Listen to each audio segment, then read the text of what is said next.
అందరం కూడా ఇవాళ రాష్ట్ర ప్రభుత్వానికి కృతజ్ఞతతోనే ఉన్నాం. ఎందుకంటే 42% రిజర్వేషన్ను ఈ బీసీలకు ఇవ్వాలని చెప్పి విద్యా ఉద్యోగ రాజకీయ పరంగా బీసీలకు ఇవ్వాలని చెప్పి క్యాబినెట్ తీర్మానం చేసింది. క్యాబినెట్ నిర్ణయాన్ని స్వాగతిస్తూ ఉన్నాం.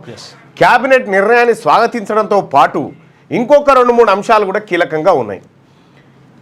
ఇక్కడ కామారెడ్డి డిక్లరేషన్ ప్రకారం 42% రిజర్వేషన్ బీసీలకు ఇస్తామని చెప్పి రాహుల్ గాంధీ గారు చెప్పడం, దానికి క్యాబినెట్ ఓకే చేయడం ఇంతవరకు ఓకే. కానీ ఇది ఇంప్లిమెంటేషన్ అవుతుందా, అమలుకు నోచుకుంటుందా? 50% స్లాబ్ దాటిపోతుంది కదా, ఆల్రెడీ దాటింది. ఈడబ్ల్యూఎస్ తోటి 60 దాటిపోయింది. బీసీలది కాబట్టి సహజంగానే కోర్టులు కానీ పార్టీలు కానీ ప్రభుత్వాలు కానీ పెద్దగా ఇంట్రెస్ట్ చూపించాయి.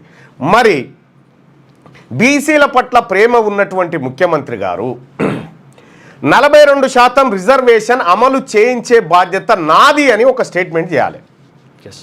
రెండోది, ఇక్కడ అసెంబ్లీ మండలిలో బిల్లు పెట్టడంతో పాటు ఈ బిల్లు పాస్ చేసి కేంద్రానికి పంపించి, కేంద్రంతో ఎట్లాగో నరేంద్ర మోడీ గారితో ఇప్పుడు సఖ్యతతోనే ఉన్నారు కాబట్టి రేవంత్ రెడ్డి గారు పోయి, ఆయన కూడా గతంలోనే చెప్పిండు, నరేంద్ర మోడీ గారు ఈ రాష్ట్రానికి ఎంతో చేయాలని చూస్తూ ఉన్నాడు, కానీ ఇక్కడ ఉన్నటువంటి కొంతమంది చేయనిస్తలేరని చెప్తా ఉన్నారు. ఈ విషయం నీకు ఎట్లాగో తెలిసింది కాబట్టి ఈ బీసీ బిల్లును కూడా నరేంద్ర మోడీ గారితో మాట్లాడి పాస్ చేయించి దాన్ని 9th షెడ్యూల్లో పెట్టించండి.